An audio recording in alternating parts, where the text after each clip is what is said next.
dalam hal ini firman Tuhan, apakah sudah digenapi firman Tuhan di dalam Yeskiel tadi? Digenapi. Coba saudara lihat ayat 10 ya. Ayat 10. Yeskiel 37 ayat 10. Lalu aku berbuat seperti diperintahkannya kepadaku, dan nafas hidup itu masuk ke dalam mereka, sehingga mereka hidup kembali. Mereka menjejakkan kakinya. Suatu tentara yang sangat besar. Rupanya di lembah yang penuh dengan tulang-tulang itu bekas peperangan, ya, tentara yang mati dan kemudian dibangkitkan oleh Tuhan, dan Tuhan menunjukkan kuasanya. Tulang yang kering yang berantakan di lembah itu bisa dibangkitkan kembali dengan Roh Kudus yang masuk di dalam tulang-tulang itu, dan tulang-tulang itu menjadi hidup dan menjadi satu tentara yang luar biasa. Kita bisa mengerti di sini bahwa tentara yang terlatih dalam berperangan itu bisa mati, tapi tidak bisa hidup.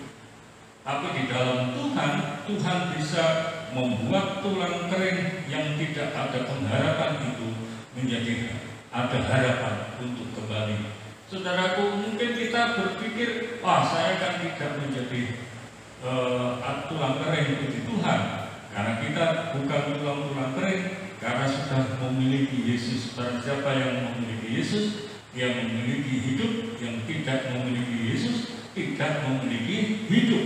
Itu jelas. Tetapi kadang-kala kita juga hidup di dunia ini masih di dalam lembah kekurangan, lembah kesedihan, lembah duka cita, lembah persoalan. Keuangan kita tidak mencukupi, makanan kita tidak cukup. Semua itu adalah di dalam lembah tulang-tulang kering. Tapi Tuhan itu bisa merubah lembah kedukaan kita, lembah kesedihan kita, lembah yang menyakitkan kita, lembah yang penuh dengan penderitaan itu. Kita berharap kepada Tuhan bahwa Tuhan itu akan memberi kehidupan yang lebih baik dari saat ini. Ketika kita melihat tulang-tulang kering itu yang tidak memiliki pengharapan, kita juga mungkin merasa tidak memiliki pengharapan, merasa ditinggalkan teman,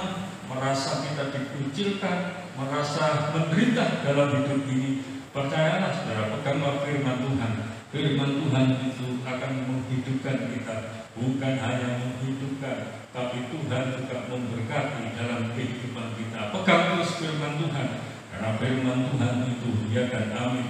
Dan ini adalah salah satu bukti bahwa Tuhan itu sangat berkuasa dan bisa membalikkan satu keadaan yang bagi manusia itu tidak mungkin, tapi bagi Allah itu sangat mungkin. Dan kita dalam kondisi apapun saat ini, kita serahkan diri kita kepada Tuhan, supaya hal-hal yang kering dalam kehidupan kita bisa menjadi hidup kembali, menjadi segar kembali, dan gereja kita juga diberkati dengan orang-orang yang hidup di dalamnya yang penuh dengan iman.